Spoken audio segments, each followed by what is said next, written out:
உலகமே பெருந்து சிம்பனின்னு பேசிக்கிட்டு இருக்கிறீங்களே, அதை ஒரு சாதாரண ஒரு தமிழன், ஒரு இந்திய குடிமகன், ஒரு பண்ணபுரத்தில் செருப்பு இல்லாமல் வரப்பில் நடந்துட்டு போகிறவன், வெறும் ஹார்மோனிய பெட்டி வச்சிருந்தவன், அதை தூக்கி வச்சுட்டு உன்னுடைய மேற்கத்திய இசையும் கற்றுக்கொண்டு அதிலையும் விற்பனராகி உங்களுக்கும் மேலான பாண்டியத்தை காண்பிக்க முடியும் என்று காண்பித்து வந்தவர் தான் இளையராஜா.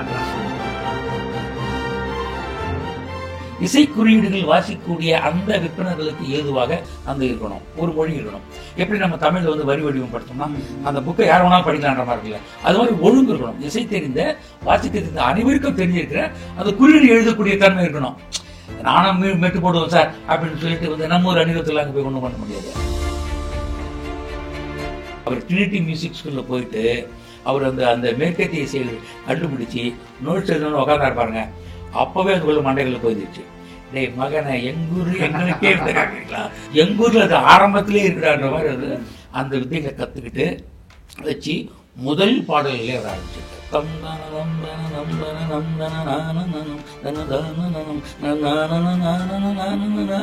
அப்படி மேல போயிட்டே இருக்கும். எல்லா பாடலையும் வெளிப்படுவாரு. ராசாத்தி ஒன்னு நெஞ்சி பண்ண 1 2 3 4 5 6 அப்புறம் 7 8 9 அப்படின்னு போயிட்டு உன்ன நினைச்சே பாட்டு படிச்சு தங்கி தங்கி இன்னொரு பாடல் இருக்குல்ல. பாடல் முடிஞ்சுட்டு அவர் நடந்து போற அந்த பிஜிஎம் பாருங்க, அந்த பிஜிஎம் யோசிச்சு பாருங்க, யோசிச்சு பாருங்க. தனியா ஒரு பாடல்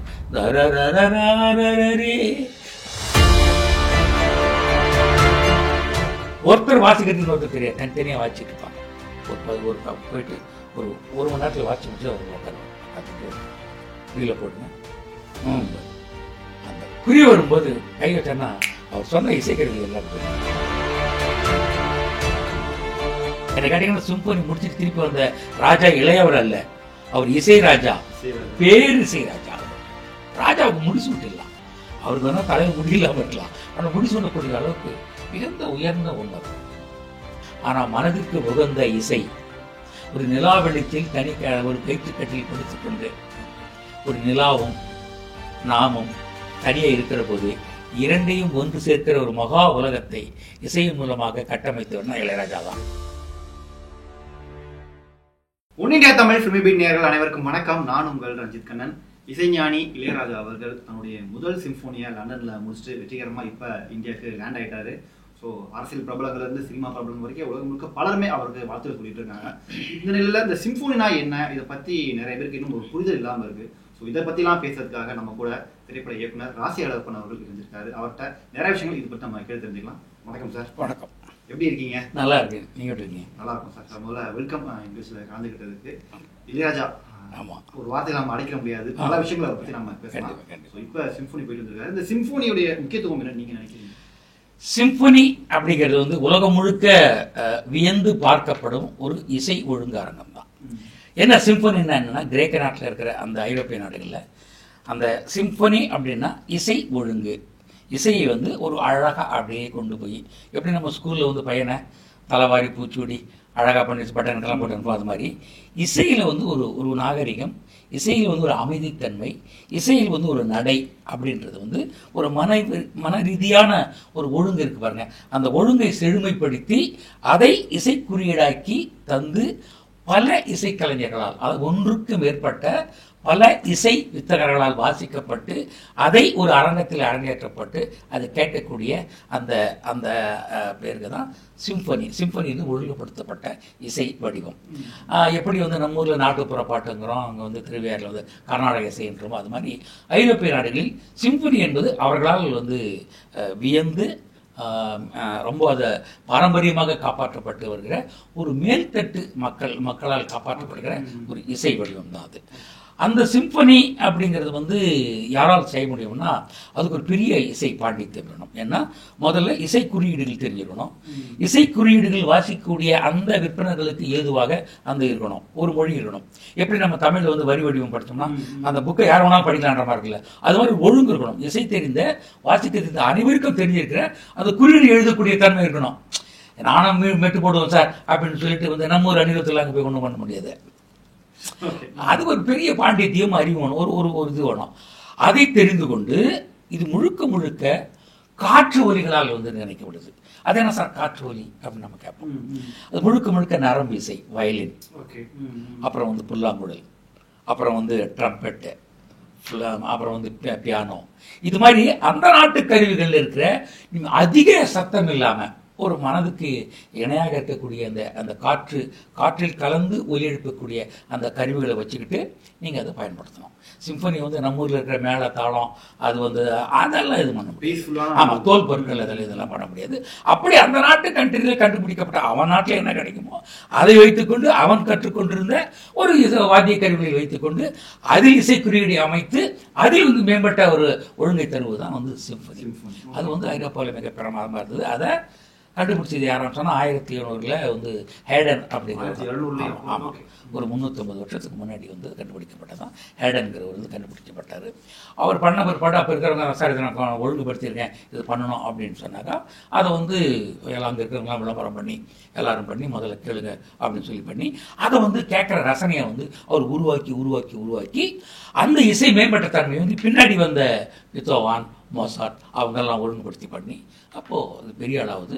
அப்போது உலகம் முழுக்கமே இப்படி வந்து தனிநபராக பாடப்படுகிற இந்த இசைக்கருவிகளிலிருந்து ஒரு ஒழுங்குபடுத்தப்பட்ட பிரமிக்கத்தக்க மனதில் புகுந்து வேறு ஒரு உலகை காண்பிக்கக்கூடிய ஒரு இசைத்தன்மையை காண்பிக்கிற அந்த இடம் வந்து பார்த்திங்கன்னா எல்லாருமே ஆச்சரியப்படக்கூடிய இந்த ஆச்சரியப்படக்கூடிய இடத்துல தான் இப்பொழுது இந்தியா முழுக்க இருக்கிற இசை விற்பனர்களுடைய இசை ஆளுமைகளுடைய ஒற்றை பிரதிநிதியாக இளையராஜா போய் அங்கே வந்து ஈஸியாக அவர் தட்டிட்டு வர்றார். இந்த சிம்பனியை ஈஸியாக தட்டிட்டு வந்தார். இந்த இசை புதாங்குழி இசைஞானி வந்து அங்கே போய் வந்து அரங்கத்தில் உட்காந்து கடைசியில் உட்கார 6500 கொடுக்குறது, முதல்ல இருக்கிற வந்து 65,000 கொடுக்குறதுன்ற அந்த ஒரு டிக்கெட் வாங்கிட்டு வர்றாங்கன்னா இந்த ஒழுங்கு என்பது இளையராஜா எப்படின்னா பண்ணப்புறத்தில் தாண்டி வரப்பில் நடந்து அவர் கம்யூனிஸ்ட் கட்சி பாட ஆரம்பிச்சார் பாருங்க, அப்பவே வர ஆரம்பிச்சாரு. இப்போ வந்து பதியப்பட்டிருக்கிறது உலகம் முழுக்க இருக்கும் மக்களால். நீங்க உலகமே பெருந்து சிம்பனின்னு பேசிக்கிட்டு இருக்கிறீங்களே, அதை ஒரு சாதாரண ஒரு தமிழன், ஒரு இந்திய குடிமகன், ஒரு பண்ணபுரத்தில் செருப்பு இல்லாமல் வரப்பில் நடந்துக்கிட்டு போகிறவன், வெறும் ஹார்மோனியை பற்றி வச்சுருந்தவன், அதை தூக்கி வச்சுட்டு உன்னுடைய மேற்கத்திய இசையும் கற்றுக்கொண்டு அதிலையும் விற்பனராகி உங்களுக்கும் மேலான பாண்டியத்தை காண்பிக்க முடியும் என்று காண்பித்து வந்தவர் தான் இளையராஜா. இளையராஜா வந்து இன்னும் பல நூற்றாண்டுகளுடைய சரித்திரத்தை உடைக்கவே முடியாது. நீங்கள் இளையராஜாவை நம்ம ஊரில் இருந்ததுனால தான் இவ்வளோ கம்மியாக நம்ம பாராட்டுறோம். அவங்க எல்லாரும் உட்காந்து ஒரு எப்படின்னா அந்த சிம்பனிங்கிறது 4 விதமாக பிரிப்பாங்க. இது வந்து அந்த இசையமைப்பினுடைய சொல்கிற பகுதி. முதல்ல ஒரு 15 நிமிஷம் வந்து ஒரு இசை கொண்டாட்டமாக இருக்கும். தர தர தர தர தர தர தர தர தர தர ஒரு 4 பேர் வாசிப்பான். அதுக்கப்புறம் அதே திருப்பி தர தர தர தரன்னு ஒரு 15 பேர் வாசிப்பான். அதுக்கப்புறம் அப்படியே பண்ணணும் ஒரு 30 பேர் வாசிப்பான். இப்படி அந்த இசை வந்து கொஞ்சம் இன்னும் கொஞ்சம் இசை பிரவாகம் எடுக்கும். எப்படி வந்து தண்டர் மழை வந்து இடி இடிச்சு இப்படி வரும்ல, முதல்ல ஒரு இடி அப்படின்னு ஒரு இசையில நம்ம சாதாரணமாக கேட்குற பாருங்க. அது மாதிரி அந்த ஒரு இசையில அவங்க வந்து அந்த பண்ணுகிற போது, அந்த வயலில் பண்ணுகிற போது உள்ளுக்குள்ள ஒரு ஜீவனுக்குள் புகுந்து அந்த சிவப்பணுக்களை எல்லாம் கரைச்சி எடுத்து இசை துணுக்குகளாக மாற்றி ஒரு பேருலகத்தை வந்து ஒரு பிம்பத்தை, ஒரு வியந்த உலகத்தை உருவாக்கும். அதை வந்து அவங்க அழகாக பண்ணுவாங்க. இதை இளையராஜா வந்து 4 விதமாக பண்ணியிருக்காரு. முதல்ல வந்து கொண்டாட்டமாக பண்ணுவாங்க. அதுக்கப்புறம் பார்த்தீங்கன்னா கொண்டாடி பார்த்துட்டோம் அப்படி எப்படி இருக்குன்னா அடுத்து ஒரு 15 நிமிஷத்துக்கு என்ன பண்ணுவாங்கன்னு சொன்னால் அதோட கொஞ்சம் கம்மியாக இருக்கிற ஒரு மியூசிக்கில் பண்ணுவாங்க. அதுக்கப்புறம் கொண்டாட்டத்திலே வேறு விதமாக பண்ணணும். இப்படி 4 விதமாக 15 நிமிஷமாக பண்ணுவாங்க. அது என்ன சொல்லுவாங்கன்னா இசை பெருவெளிம்பாங்க. பெருவெளி இப்போ வந்து நம்ம இசையை வந்து ஒரு 3 நிமிடம் 5 நிமிடத்தில் நம்ம கேட்கக்கூடிய எல்லா பாடல்களுமே இசை வந்து ஒரு சிறு வடிவில் இருக்கிற இசை வடிவம். அதில் இளையராஜா வந்து ஒவ்வொரு பாடலுக்கு இடையிலும் பிஜிஎம்லையும் ஒரு சிம்பனி பண்ணியிருப்பார். ஆமாம், அவர் படம் ஆரம்பிக்கும் போதே அவர் ட்ரினிட்டி மியூசிக் ஸ்கூலில் போயிட்டு அவர் அந்த மேற்கத்திய இசையை கண்டுபிடிச்சி நோட்ஸ் எழுதணும்னு உட்காந்தா இருப்பாருங்க. அப்போவே அதுக்குள்ள மண்டைகளில் போயிருந்துச்சு. டேய் மகனை எங்கூர் எங்களுக்கே இருக்காங்களா, நீங்கள் வந்து ட்ரினிட்டி மியூசிக் ஸ்கூல்னு வச்சு எல்லாரும் பேட்டிக்கிட்டு இருக்கீங்க, எங்கூரில் அது ஆரம்பத்திலே இருக்கிறான்ற மாதிரி அது அந்த வித்தைகளை கற்றுக்கிட்டு வச்சு முதல் பாடல்களே அவர் ஆரம்பிச்சிருக்காரு. உதாரணத்துக்கு ஏதாவது பாட சொல்ல முடியுமா? அது ஒன்றும் இல்லை. நீங்கள் இப்போ அந்த புதிய வாய்ப்புகளை ஒரு பாடல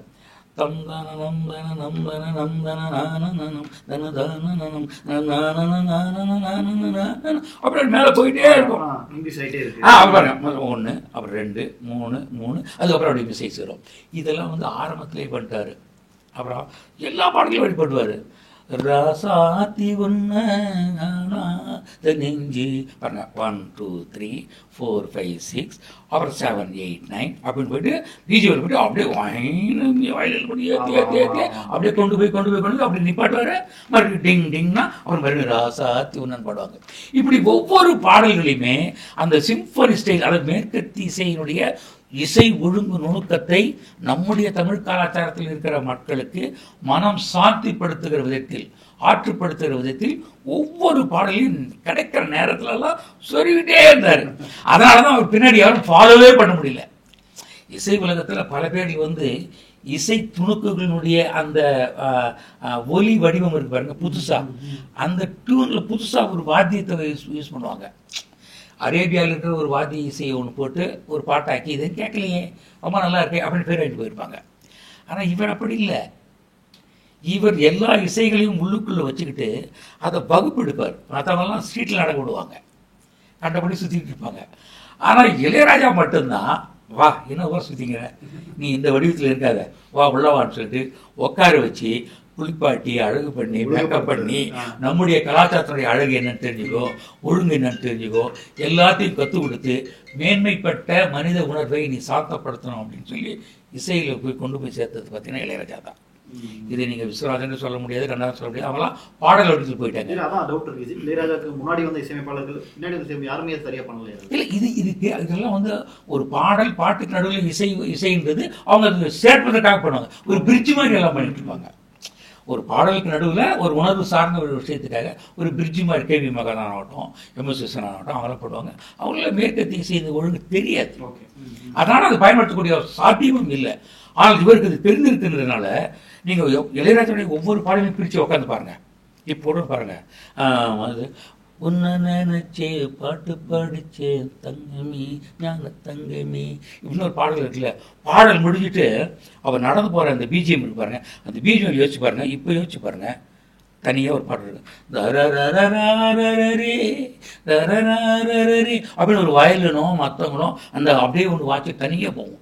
அது தனியாக பாடல் தனியாக போன ஒரு பாடு, இசை தனியாக ஒரு பயணம் போவோம். நீங்க இதை எந்த இசையமைப்பாளர்களையும் பார்க்க முடியாது. இந்த பாட்டுக்கு நடுவுல ஒரு பீஜம் வரும். அதாவது நீங்க இளையராஜா எல்லா இடத்துலையும் பார்க்கலாம். நீங்க இப்போ உட்காந்து இனிமேல் சிம்பனி இளையராஜா அப்படின்னு பார்த்துட்டு நீங்க வியக்கிறத விட, சிம்பனியா அவர் மொதல் படத்துலேருந்தே ஆரம்பிச்சு வச்சுட்டாரு. டேய் நான் தெருவிலே வித்த காமிச்சோண்டான்ற மாதிரி இளையராஜா நம்ம பெரிய லக்கு என்னன்னாக்கா, இளையராஜா வாழுகிற காலத்தில் நாம் வாழ்ந்து திரைப்படத்தை அனுபவிச்சிருக்கிறோம். அந்த திரைப்படம் என்பது மனித உணர்வுகளுக்கு ஏற்ற ஒரு கருத்துக்கள் கொண்ட படம்லாம் விட்டுருங்க. ஆனால் மனதிற்கு உகந்த இசை, ஒரு நிலா வெளிச்சில் ஒரு கயிற்றுக்கட்டில் படுத்துக்கொண்டு ஒரு நிலாவும் நாமும் தனியாக இருக்கிற போது இரண்டையும் ஒன்று சேர்க்கிற ஒரு மகா உலகத்தை இசையின் மூலமாக கட்டமைத்தவர்னா இளையராஜா தான். நீங்கள் கண்ணை மூடிட்டீங்கன்னா சாப்பாடு வேணாம், சண்டை வேணாம், பெரிய பிரச்சனை வேணாம், உலக நாளையே அழிஞ்சு போனாலும் பரவாயில்ல, அந்த இளையராஜாவுடைய பாட்டை கேட்டுட்டா அவ்வளவு நிம்மதியாக இருக்கும். ஏன்னா அது இசை உணவு, இசை உயிர். மற்றவங்களாம் அது பாடல்களை அழகாக ஒரு ஜாலிக்காக பயன்படுத்துனாங்க. ஆனால் அவர் ஜாலிக்குள்ளார எப்படி ஒரு சித்த மருத்துவன் ஒரு அம்மா எல்லாம் என்ன பண்ணுவாங்கன்னா, சாப்பாடு கொடுக்கும்போதே சத்துள்ள உணவு மட்டும் இல்லை, அவனை உயிரை காப்பாற்றுகிற வலுப்பெறுகிற உணவையும் சேர்த்து கொடுப்பாங்க. எதிர்ப்பு சக்தி சேர்த்து இருக்கிற உணவை தேடி கொடுப்பாங்க. அது மாதிரி இளையராஜா அவர்கள் இசை நான் கொடுக்குற காசுக்கு நான் போகிற ஆள் கிடையாது, நீ அப்படி நினைச்சிக்கோ. ஆனால் அதற்குள்ளே என்னுடைய மனித சமூகத்திற்கு, நீண்ட காலம் வாழப்போகிற அந்த மனித உயிருக்கு என்னால் நிரந்தர மகிழ்வான ஒரு உணர்வையும் உயிர்மையையும் தர முடியும் என்று அவர் திரைப்படத்தில் காண்பிச்சார். அதனால தான் மற்றவங்கெல்லாம் இசையமைப்பாளர்கள், இளையராஜா இசைராஜா மாறுறாரு. என்னை கேட்டீங்கன்னா சிம்பனி முடிச்சுட்டு திருப்பி வந்த ராஜா இளையவர் அல்ல, அவர் இசைராஜா, பேர் இசைராஜா. அவர் ராஜாவுக்கு முடிச்சு விட்டுடலாம், அவருக்கு வேணால் தலையில் முடியில்லாமல் இருக்கலாம், ஆனால் முடிசூடக்கூடிய அளவுக்கு மிகுந்த உயர்ந்த உன்னதம். அவர் வெறும் காசுக்காக பண்ணுறவர் கிடையாது. அவர் எல்லாரும் பார்ப்பாங்க, சும்மா கோபமாக பேசுவாங்க, திமுறை பேசுவாங்க, அதெல்லாம் அவர் ஏற்கிறது தான். ஏன்னா அவர் ஒரு வேலை பண்ணிக்கிட்டு இருக்காரு. ஒரு சகாப்தத்தினுடைய ஒரு சரித்திர இசை அமைப்பாளனாக இருக்கணும்னு நினைக்கிறாரு. நாம் செய்கிற வேலை என்பது மற்றவர்களுக்கு திருப்தி தருவது என்பதற்காக மட்டுமல்ல, அது ஒரு சந்தர்ப்பம், ஒரு இசைப்பாளர்கிட்ட ஒரு ஒரு ஒரு ஒரு இயக்குனரும் ஒரு தயாரிப்பாளர் ஏன் வர்றாங்கன்னா, இவர் பாட்டு பாட்டால் படம் நல்லா ஓடும். இதை தவிர அவர் பெரிய ஒரு ஞானி அப்படிலாம் போய் சொல்லிட்டு இருப்பாங்க. அப்படிலாம் கிடையாது. இந்த சரக்கு இவர்கிட்ட போய் கொடுத்தாக்கா பிரமாதம் பண்ணுவார். நம்ம சுமாராக ஒரு 4 ஷாட் எட்டு போய் கொடுத்தா கூட ஒரு செடி, ஒரு கொடி, ஒரு நிலா, ஒரு பூரா போய்கிட்டு இருக்கு, அல்லது குருவி பறந்துகிட்டு இருக்கு, இப்படின்னு ஒரு 10 அடி எட்டு போய் கொடுத்தா கூட அதில் ஒரு ஜீவனை உருவாக்கி தேட்டரில் கைத்தட்ட வச்சிடுறாரு. இது எவனாலையும் முடியலன்ற அந்த ஒரே ஒரு காரணத்துக்காக தான் எப்படி ராமராஜன் வந்தார். எங்கேருந்து ராஜ்கண்ணன் வருவார். நீங்கள் எத்தனை பாண்டியன் மிகச்சிறந்த அழகனா, கமலஹாசன் ரஜினிகாந்த் ஒப்பிடக்கூடிய ஒரு அழகனா, பாக்யராஜ் மட்டும் நான் பார்க்கறதுக்கு அப்படியே சர்வ லட்சணமும் பொருந்திய ஒரு மகா கதாபாத்திரமுடைய நடிகனா, அதெல்லாம் ஒன்றும் கிடையாது. சாதாரணமான இருக்கிற ஆட்கள். ஆனால் சாதாரணமான இருக்கிற ஆட்கள் போகிற அந்த படங்களில் பாடல்கள் வாய்ப்பும் இசை அந்த துணுக்குகள் அந்த பிக்சருக்கு கிடைக்கிற போது, டேய் நீ இவனை சாதாரணமாக நினைக்காத, இது காட்டு மல்லி தான், ஆனால் அந்த மல்லியில் எவ்வளோ பெரிய விஷயம் இருக்குன்னு தெரியுமா அப்படின்னு சொல்லிட்டு தன்னுடைய அந்த அனுபவத்தையும் தன்னுடைய வாழ்வியலையும் அதுக்குள்ளே புகுத்தி கொடுத்து பெரிய நடிகர்கள் வித்த காமிக்கிறதெல்லாம் கீழே விழுந்து போய் இந்த சாதாரண மனிதனுக்குள்ளே தாண்டா நீ இருக்கிற ஜீவன் இருக்குன்னு சொல்லி அவர் இசை நுட்பங்களை, இசை அறிவை, இசை உணர்வை, இசை உலகத்தை கொஞ்சம் கொஞ்சமாக கொடுத்து அனுப்புகிறார். அதை டெஸ்ட் பண்ணி பார்த்து முடிச்சுட்டு இப்போ அவர் சிம்பனி வாசித்து வரும்போது அதை கேட்கும்போது உலகமே வியக்கிறது. ஆனால் நம்ம ஊருக்காரன் என்ன நினைக்கிறான்னா, அட இது நமக்கு அன்னிக்கே கொடுத்துட்டார, எல்லா பாட்டிலும் இது மாதிரி இருக்கே என்று வியந்து பார்க்கறது காரணம் என்னன்னா, இளையராஜா தன் வாழ்வை இசைக்கு ஒப்படைச்சிட்டார். பட் ஆனால் இந்தியாவிலிருந்து போகக்கூடிய முதல் ஆள் இசை இளையராஜா தான். இதுக்கு முன்னாடி யாரும் போயிருக்காங்க? இந்தியாவிலேருந்து யாரும் இல்லை. ஏன்னா அது என்ன விஷயம்னாக்கா, நம்ம கற்றுக்கிட்ட எந்த இசை நுட்பமும் அங்கே பயன்படாது. ஓகே, அது வேறு விதமான வித்தை. அது ஜெமினி சர்க்கஸ். நம்ம ஊரில் சைக்கிள் போட்டுட்டு கால்கள் மேலே போட்டுட்டுலாம் போகலாம். அது வந்து ரவுண்டுக்குள்ளே நீ வந்து சர்க்கஸ் சைக்கிள் ஓட்டலாம். அப்போது அவங்களுடைய இசை ஒழுங்குக்குள்ள அந்த காற்றின் அந்த ஒலி இருக்கிற அந்த வாதியங்களுக்குள்ள 30 பேர்லேருந்து 70 பேர் வாசிக்கக்கூடிய அவர்களை எவ்வாறு பயன்படுத்துவது என்பதையும் அறிந்து கொண்டு தன்னுடைய இசை நுட்பத்தையும் புரிந்து கொண்டு அந்த நாட்டில் இருப்பவனும் நாம் ஏற்கனவே கேட்ட அந்த இசை அந்த சிம்பனியை விட இவரது இன்னும் மேன்பாக இருக்கிறது என்பதற்காக உழைத்து பண்ணணும். பெரிய வேலை அது. நம்ம ஊருக்காரன் இங்கிருந்து போயிட்டு அமெரிக்காவில் போய் நியூயார்க்கில் போய் உட்காந்துட்டு நம்ம வந்து புட்டி வைக்கிறேன் அப்படின்ற கதை அது. அவனுக்கு அவங்க ஊர் டேஸ்ட்டும் இருக்கணும், நம்ம ஊருடைய உணவும் இருக்கணும், யாரும் பண்ணாதா இருக்கணும். இதைத்தான் இளையராஜா செய்திருக்கிறார். இதை மேலும் ஒருவன் உடைப்பதற்கு பல நூற்றாண்டுகளாகும். அது நடக்காது. ஏன்னா இப்பொழுது எல்லா விதமான இசை ஒலிகள், பறந்துபட்ட இசை ஒலிகள், ஒழுங்கற்ற இசை துணுக்குகள், அதை கேட்டுட்டு உற்சாகப்படுத்தி, குறிப்பாக சொல்ல போனால் எது நமக்கு போதை அளிக்குமோ அதையெல்லாம் நம்ம சுவையான மதுவைகள் நம்ம சொல்கிறோம்ல, அது உடலுக்கு எடுத்துடும் சாகட்டுன்னு தெரியாமல் நம்ம எகிரிலாம் குதிப்போம். அது மாதிரி நம்முடைய இசையினுடைய ஒலிகள் எல்லாம் ஒரு பரவசத்தை தாண்டி ஒரு துடிப்பை, ஒரு பரபரப்பை, ஏதோ ஒரு நடந்து கொண்டு போகிறது என்கிற ஒரு ஆக்கிரமிப்பை நம்ம மன உணர்வு உண்டு பண்றாங்க. டோட்டலாக எல்லாம் மாற்றுங்க. மனித வாழ்வில் அமைதியாக இருந்து உணர்ந்து கொள்ளக்கூடிய இடத்தை தாண்டி இருக்கிற ஒலி உணர்வுகள் எல்லாம் பெரும் சத்தமிட்டு புதிய புதிய ஒலிகளை சேர்த்து உன்னை வந்து சீட்டில் நுனியிலிருந்து மேலே எழுந்து உன்னை எகிர வைத்து அந்த உணர்வை உண்டாக்கி இதுதான் இசை என்று சொல்லி காசு சம்பாதிச்சுக்கிட்டு இருக்காங்க. இது எந்த பிரச்சனையிலையும் இளையராஜா மாட்டிக்கவே இல்லை. ராஜா வேணாம் ராஜா, எனக்கு தெரியும் 6 மணிக்கு டாஸ்மாக் தான் குடித்தா போதை வரும், அடுத்த நைட்டு வந்து தலைவலி வரும், உடலை கெடுத்து விடும், சிறுநீரகம் போயிடும், எல்லாம் போயிடும். அது மாதிரி இசை என்பது மனித வாழ்வினை மேம்படுத்தலுக்கான ஒரு மொழி. அந்த மொழியை சரியாக பயன்படுத்தினால் இந்த மனம் சாந்தமடையும். துன்பமாக இருப்பவன் இன்பமாக இருக்கலாம். வாழ்க்கையில் எங்கே நாம் வாழ முடியும் நினைப்பவன் நம்பிக்கையை பெற முடியும். அந்த ஒலி, நம்பிக்கையை தரக்கூடிய ஒலிகள் அதில் இருக்குது.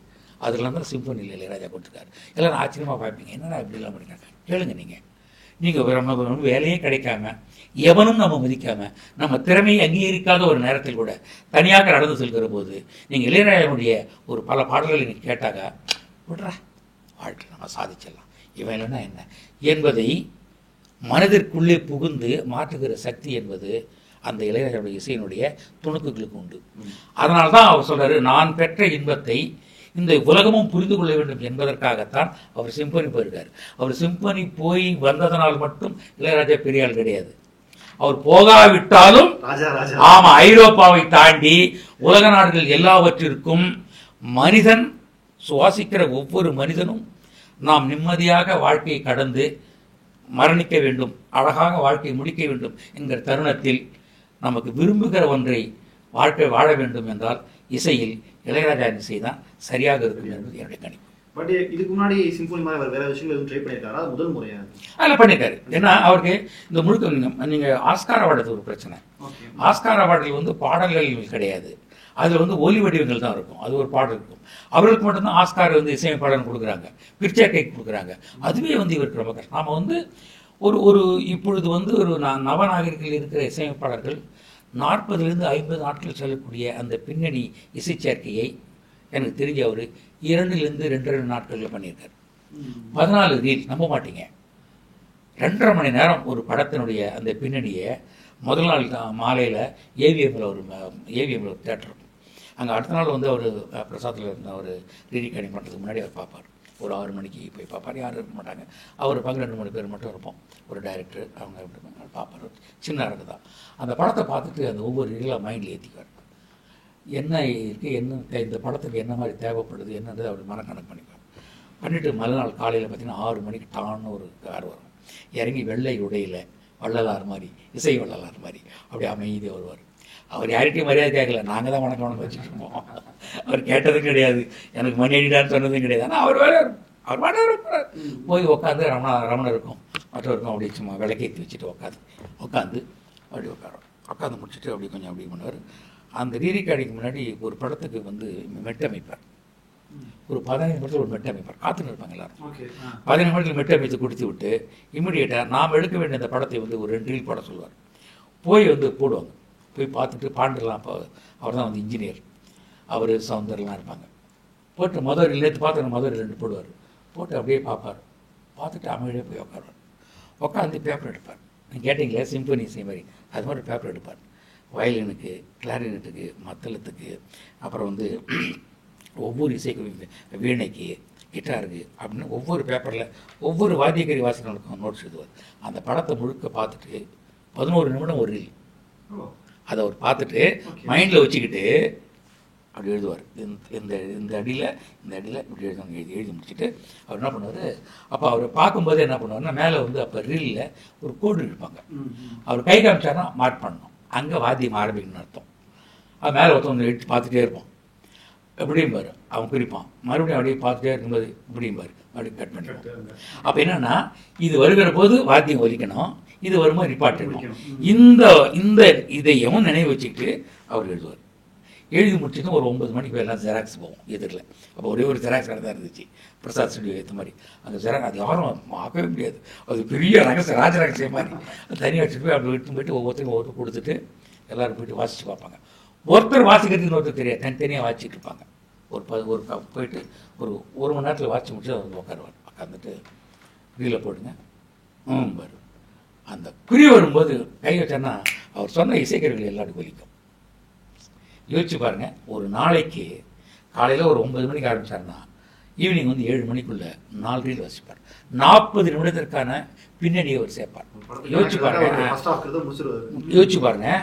அப்போ அது எத்தனை ஃபைட் இருக்கும், காமெடி இருக்கும், அது இருக்கும். எல்லாவற்றுக்கும் நடுவே தன்னுடைய இசையை எங்கெங்கு என்ன விதத்தில் சேர்க்க வேண்டும் என்கிற நுட்பம், அளவுகள் தெரிந்து கரெக்டாக பண்ணுவார். இதில் உலகத்தில் யாராவது ஒருத்தர், எல்லா பெரிய இசையமெல்லாம் இருக்காங்க இல்லைன்னு சொல்ல,